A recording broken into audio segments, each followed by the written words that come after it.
Salut à tous, alors aujourd'hui je vais vous faire une petite vidéo où je vais vous montrer mes modifications sur mon tracker EcoWorthy.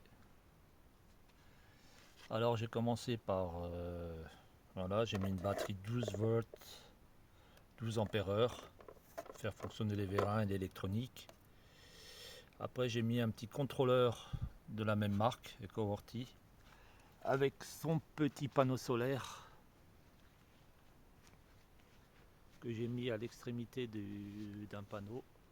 Voilà, petit 12 volts aussi qui marche bien. Donc ça permet de charger la batterie. C'est pas besoin d'avoir une alimentation externe quoi. Donc voilà, là c'est en pleine charge. Enfin voilà, ça marche bien. Après, qu'est-ce que j'ai encore fait? J'ai modifié les vérins. Enfin j'ai changé les vérins. J'ai mis des vérins en 6000 newtons.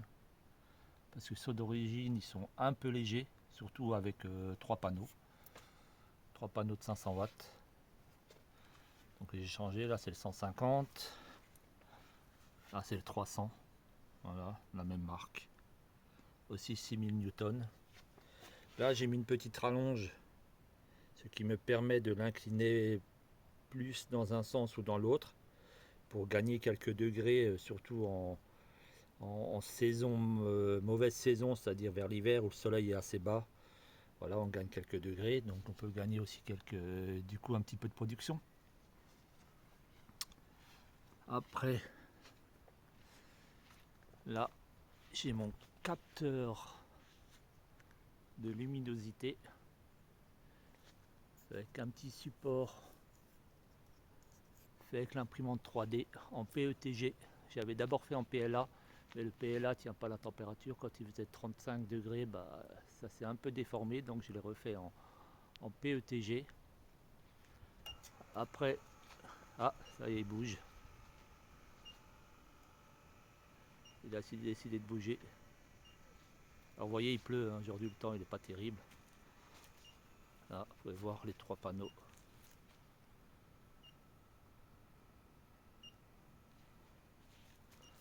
Donc là, il va se mettre en position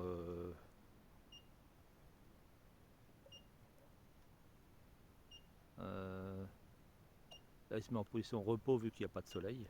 Voilà, il se tourne. Alors les vérins, on les entend quasiment pas, hein. Beaucoup moins de bruit que les vérins d'origine. Vous voyez, ça fait quand même une belle surface, hein. 3 panneaux là. Là, vous avez l'anémomètre. Aussi avec un support en PETG. Aussi un fichier 3D que j'ai trouvé sur internet. Alors vous voyez, l'anémomètre peut bouger dans n'importe quel sens, hein. Il n'y a aucun souci, hein. Il y a un petit peu de boulon pour lester. Alors voilà, il continue à se mettre en position. Vous voyez, vous entendez pas trop, hein. Tac, c'est fini. On n'entend pas beaucoup les vérins, ils sont vraiment sympas ces vérins.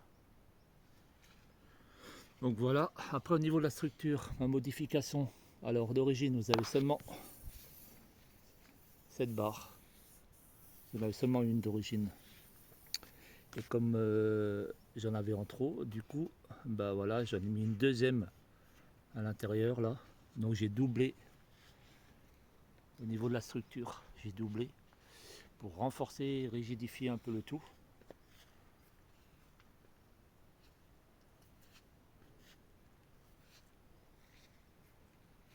Voilà, avec les fixations d'origine.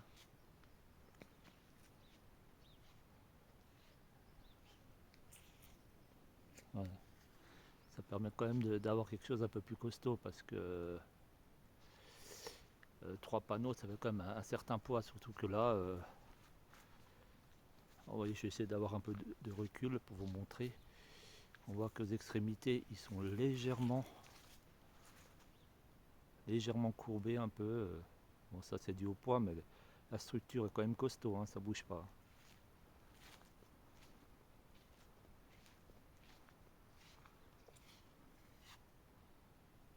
Donc voilà. Voilà ce que j'ai fait au niveau du tracker. Voilà les modifs.